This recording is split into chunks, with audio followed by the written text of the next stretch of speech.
Hello, everybody. This is Jane Eyre by Charlotte Brontë, Volume 1, Chapter 4.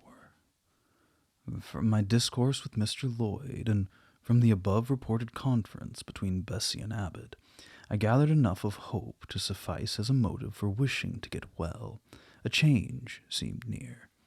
I desired and waited in silence. It tarried, however.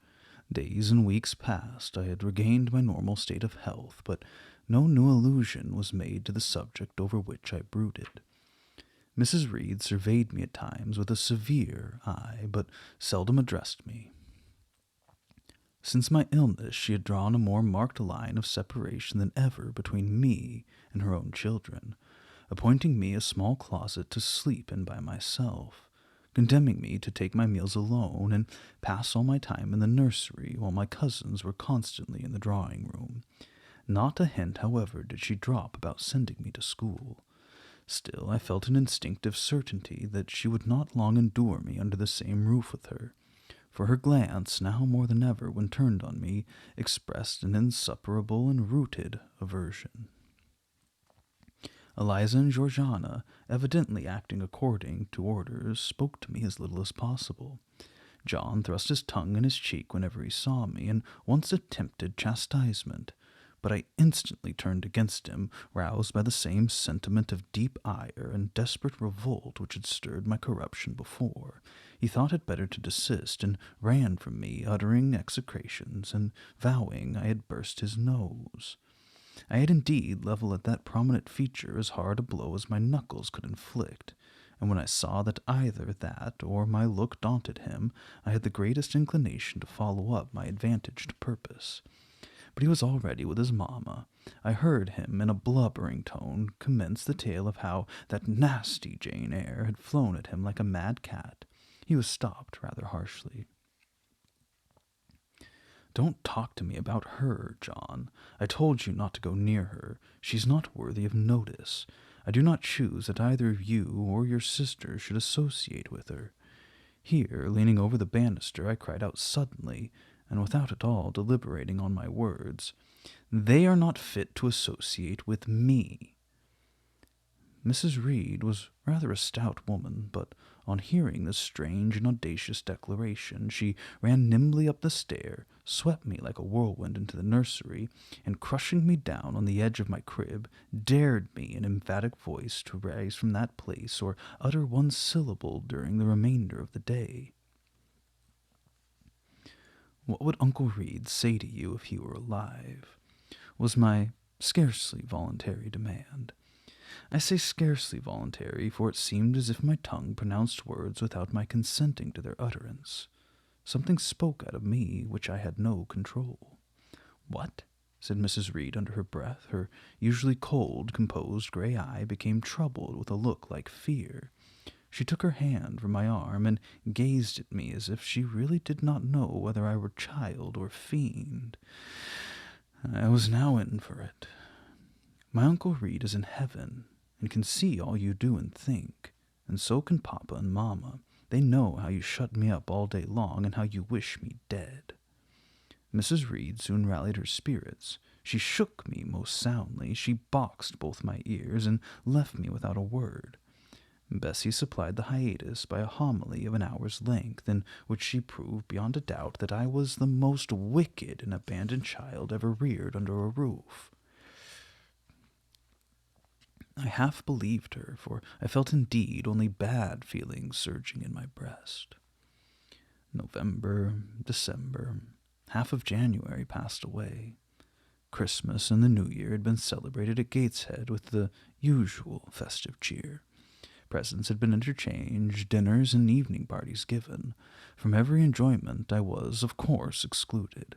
My share of the gaiety consisted in witnessing the daily appareling of Eliza and Georgiana, and seeing them descend to the drawing-room, dressed out in thin muslin frocks and scarlet sashes, with hair elaborately ringleted, and afterwards in listening to the sound of the piano or the harp played below, to the passing to and fro of the butler and footman, to the jingling of glass and china as refreshments were handed, to the broken hum of conversation as the drawing-room doors opened and closed. when tired of this occupation, I would retire from the stairhead to the solitary and silent nursery. There, though somewhat sad, I was not miserable. To speak truth, I had not the least wish to go into company, for in company I was rarely noticed, and if Bessie had but been kind and companionable, I should have deemed it a treat to spend the evenings quietly with her, instead of passing them under the formidable eye of Mrs. Reed in a room full of ladies and gentlemen. But Bessie, as soon as she addressed her young ladies, used to take herself off to the lively regions of the kitchen and housekeeper's room, generally bearing the candle along with her. I then sat with my doll on my knee till the fire got low, glancing round occasionally to make sure that nothing worse than myself haunted the shadowy room, and when the embers sank to a dull red, I undressed hastily, tugging at knots and strings as best I might, and sought shelter from cold and darkness in my crib. To this crib I always took my doll. Human beings must love something, and in the dearth of worthier objects of affection, I contrived to find a pleasure in loving and cherishing a faded graven image, shabby as a miniature scarecrow. It puzzles me now to remember with what absurd sincerity I doted on this little toy, half fancying it alive and capable of sensation. I could not sleep unless it was folded in my nightgown, and when it lay there safe and warm, I was comparatively happy, believing it to be happy likewise. Long did the hours seem while I waited the departure of the company and listened for the sound of Bessie's step on the stairs. Sometimes she would come up in the interval to sink her thimble or her scissors, or perhaps to bring me something by way of supper, a bun or a cheesecake. Then she would sit on the bed while I ate it, and when I had finished she would tuck the clothes round me, and twice she kissed me and said, "Good night, Miss Jane." When thus gentle, Bessie seemed to me the best, prettiest, kindest being in the world, and I wished most intensely that she would always be so pleasant and amiable, and never push me about or scold or task me unreasonably, as she was too often wont to do. Bessie Lee must, I think, have been a girl of good natural capacity, for she was smart in all she did, and had a remarkable knack of narrative. So at least I judge from the impression made on me by her nursery tales. She was pretty, too, if my recollection of her face and person are correct. I remember her a slim young woman, with black hair, dark eyes, very nice features, and good, clear complexion. She had a capricious and hasty temper, and indifferent ideas of principle or justice.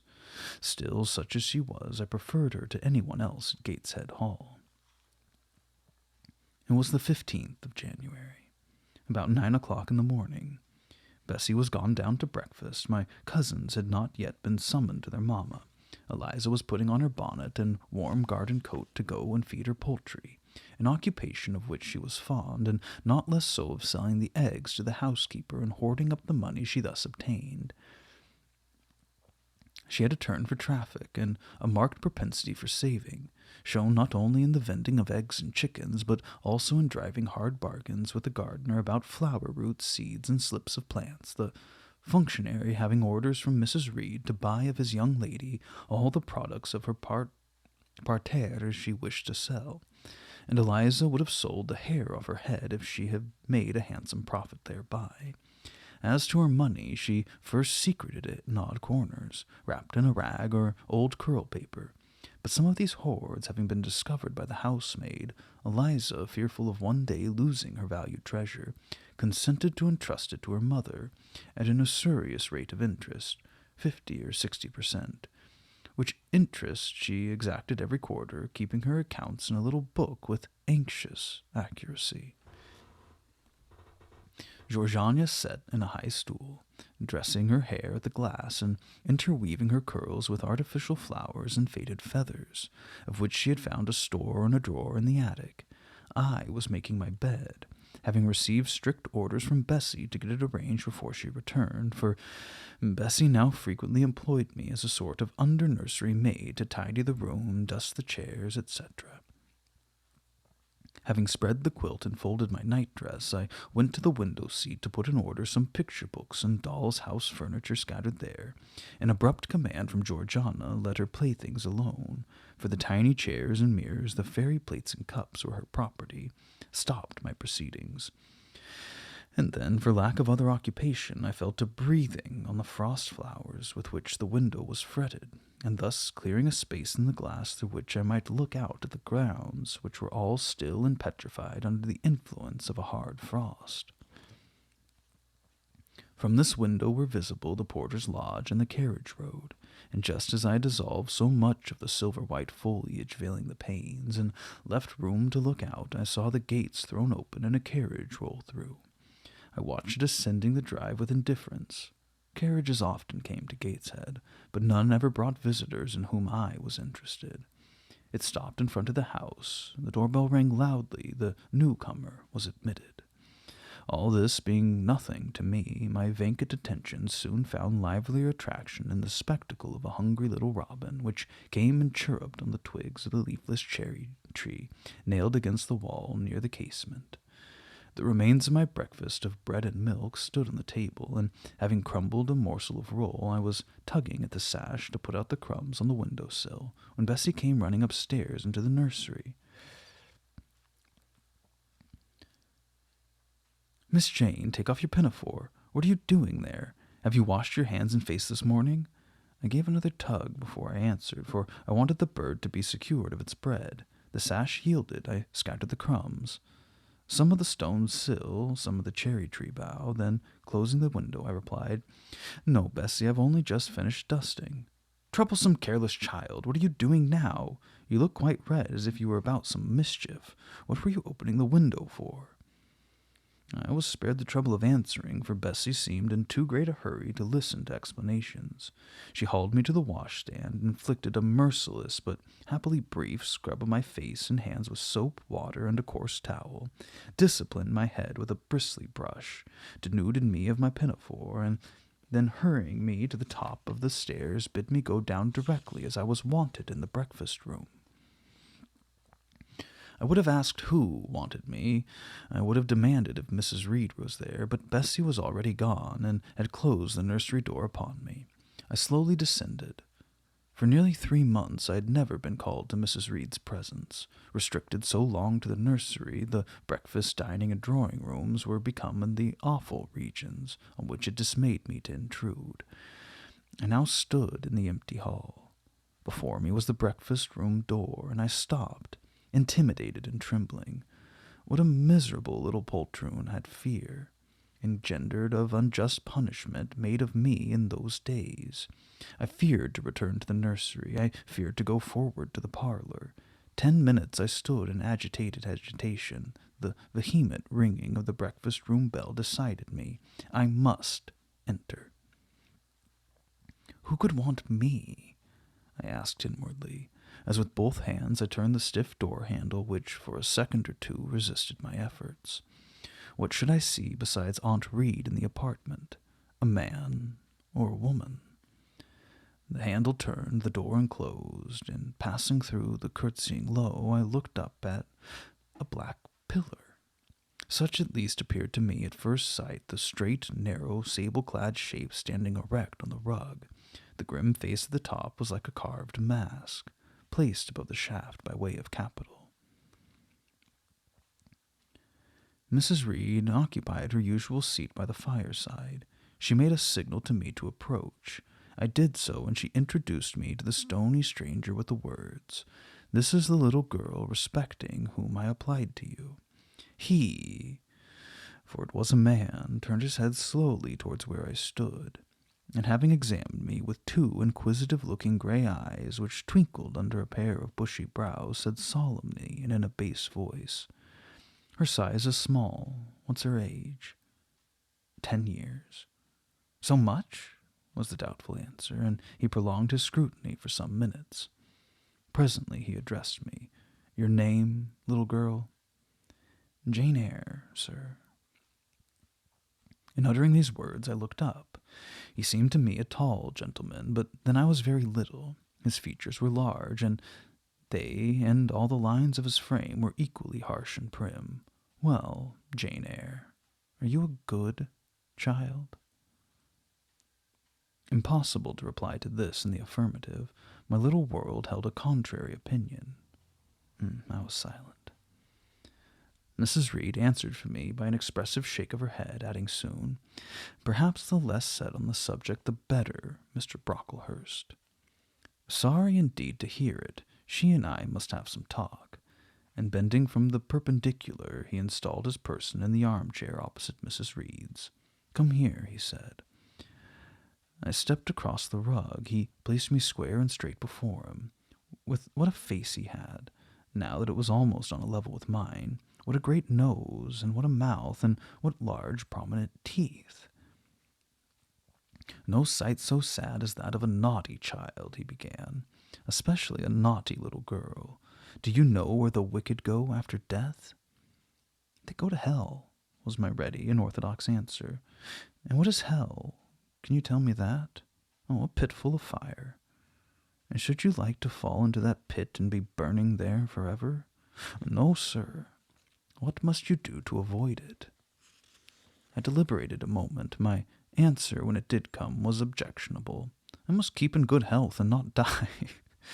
"How can you keep in good health? Children younger than you die daily.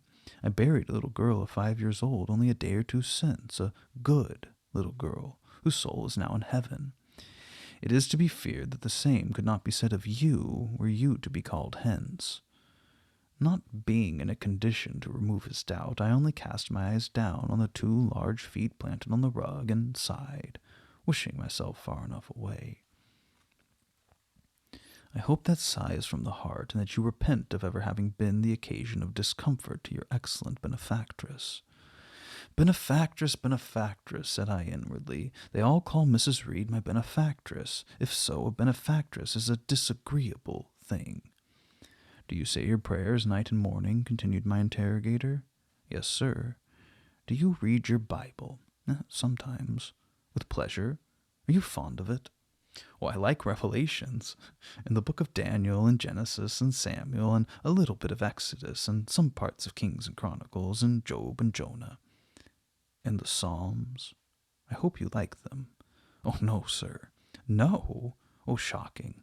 I have a little boy, younger than you, who knows 6 psalms by heart, and when you ask him which you would rather have, a ginger nut bread to eat, or a verse of a psalm to learn, he says, 'Oh, the verse of the psalm. Angels sing psalms,' says he. 'I wish to be a little angel here below.' And then he gets 2 nuts in recompense for his infant piety." "Psalms are not interesting," I remarked. "And that proves you have a wicked heart, and you must pray to God to change it, to give you a new and clean one, to take away your heart of stone and give you a heart of flesh." I was about to propound a question touching the manner in which the operation of changing my heart was to be performed, when Mrs. Reed interposed, telling me to sit down. She then proceeded to carry on the conversation herself. "Mr. Brocklehurst, I believe I intimated in my letter which I wrote to you 3 weeks ago that this little girl was not quite the character and disposition I could wish. Should you admit her into Lowood School, I should be glad if the superintendent and teachers were requested to keep a strict eye on her, and above all to guard against her worst fault, a tendency to deceit. I mention this in your hearing, Jane, that you may not attempt to impose on Mr. Brocklehurst." Well might I dread, well might I dislike Mrs. Reed, for it was her nature to wound me cruelly. Never was I happy in her presence. However carefully I obeyed, however strenuously I strove to please her, my efforts were still repulsed and repaid by such sentences as the above. Now uttered before a stranger, the accusation cut me to the heart. I dimly perceived that she was already obliterating hope from the new phase of existence which she destined me to enter. I felt, though I could have expressed the feeling, that she was sowing aversion and unkindness along my future path. I saw myself transformed under Mr. Brocklehurst's eye into an artful, noxious child, and what could I do to remedy the injury?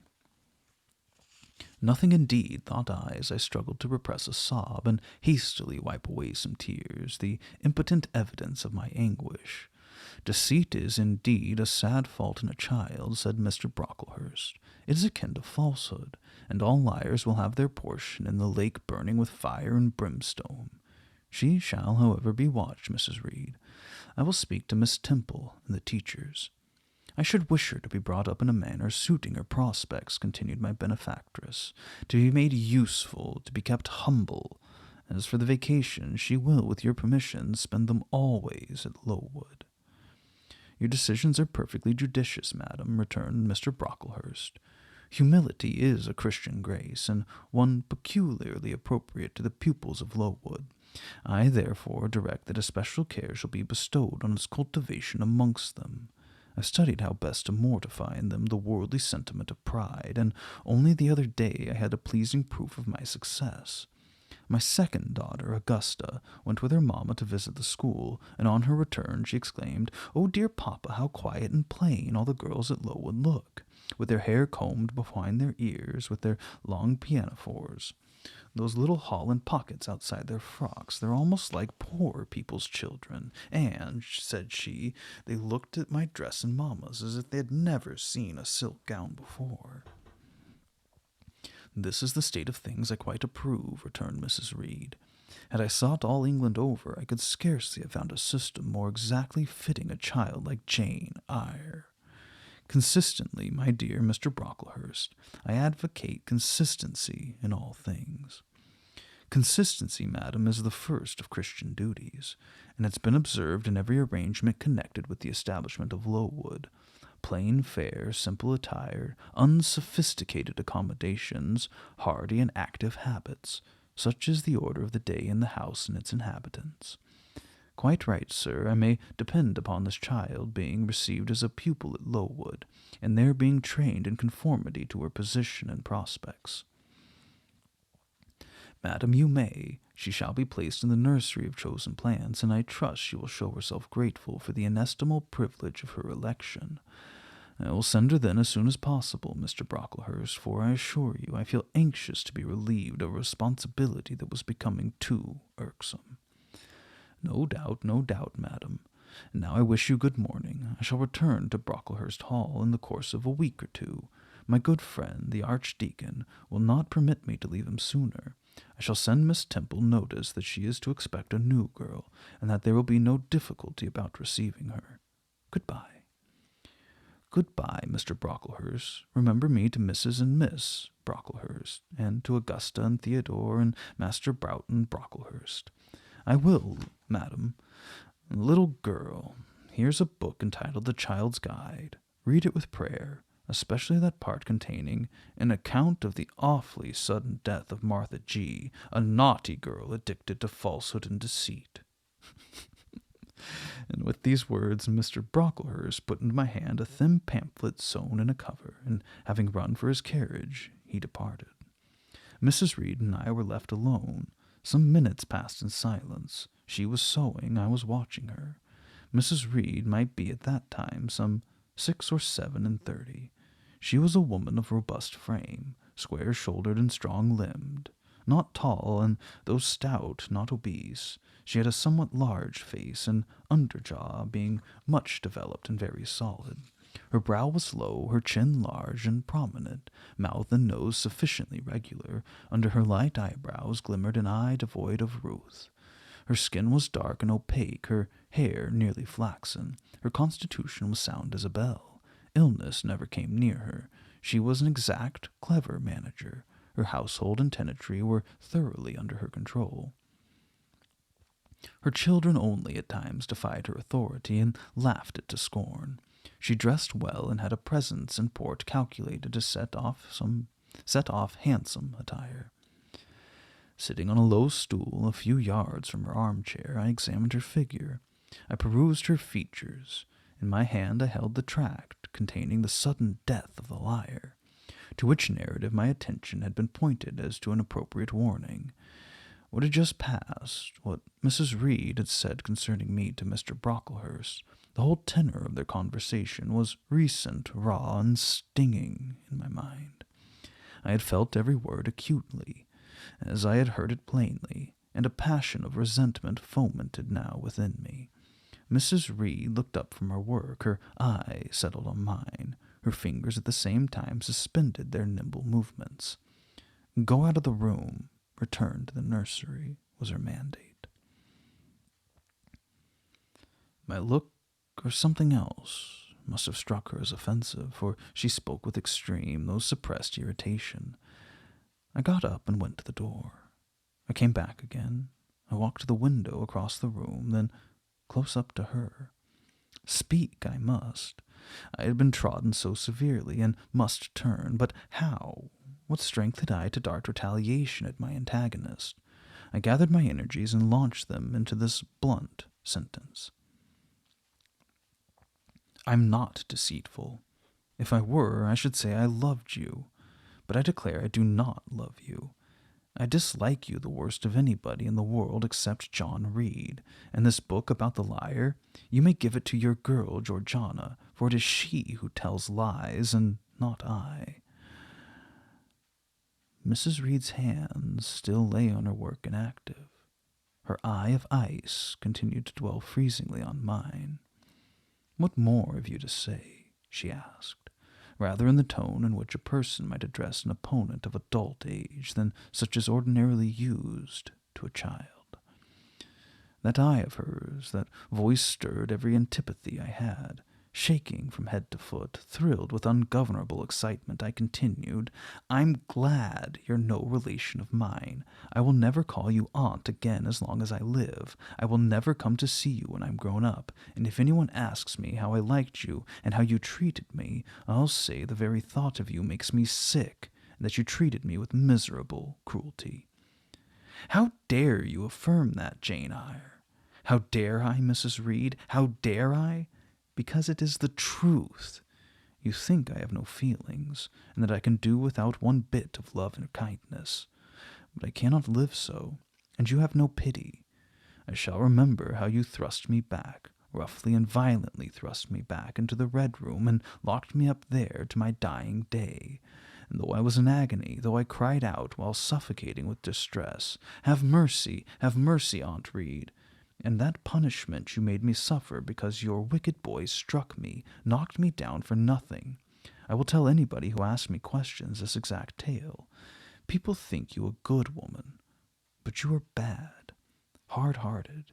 You are deceitful. Ere I finished this reply, my soul began to expand, to exult with the strangest sense of freedom, of triumph I've ever felt. It seemed as if an invisible bond had burst, and that I had struggled out of unhoped-for liberty. Not without cause was this sentiment. Mrs. Reed looked frightened. Her work had slipped from her knee. She was lifting up her hands, rocking herself to and fro, and even twisting her face as if she would cry. "Jane, you're under a mistake. What's the matter with you? Why do you tremble so violently? Would you like to drink some water?" "No, Mrs. Reed. Is there anything else you wish for, Jane? I assure you I desire to be your friend." "Not you. You told Mr. Brocklehurst I had a bad character, a deceitful disposition, and I'll tell everybody at Lowood. I'll let everyone at Lowood know what you are and what you've done. Jane, you don't understand these things. Children must be corrected for their faults." "Deceit is not my fault," I cried out in a savage high voice. "But you're passionate, Jane, that you must allow. Now return to the nursery, there's a dear, and lie down a little." "I'm not your dear. I cannot lie down. Send me to school soon, Mrs. Reed, for I hate to live here." "I will indeed send her to school soon," murmured Mrs. Reed sotto voce, and giving up her work, she abruptly quitted the apartment. I was left there alone, winner of the field. It was the hardest battle I had fought, and the first victory I had gained. I stood a while on the rug where Mr. Brocklehurst had stood, and I enjoyed my conqueror's solitude. First I smiled to myself and felt elate, but the fierce pleasure subsided in me as fast as did the accelerated throb of my pulses. A child cannot quarrel with its elders as I had done, cannot give its furious feelings uncontrolled play as I had given mine, without experiencing afterwards the pang of remorse and the chill of reaction. A ridge of lighted heath, alive, glancing, devouring, would have been a meet emblem of my mind, and I accused and menaced Mrs. Reed. The same ridge, black and blasted after the flames were dead, would have represented as meetly my subsequent condition, when half an hour's silence and reflection had shown me the madness of my conduct and the dreariness of my hated and hating disposition. Something of vengeance I had tasted for the first time. As aromatic wine it seemed, on swallowing, warm and racy. Its after-flavor, metallic and corroding, gave me a sensation as if I had been poisoned.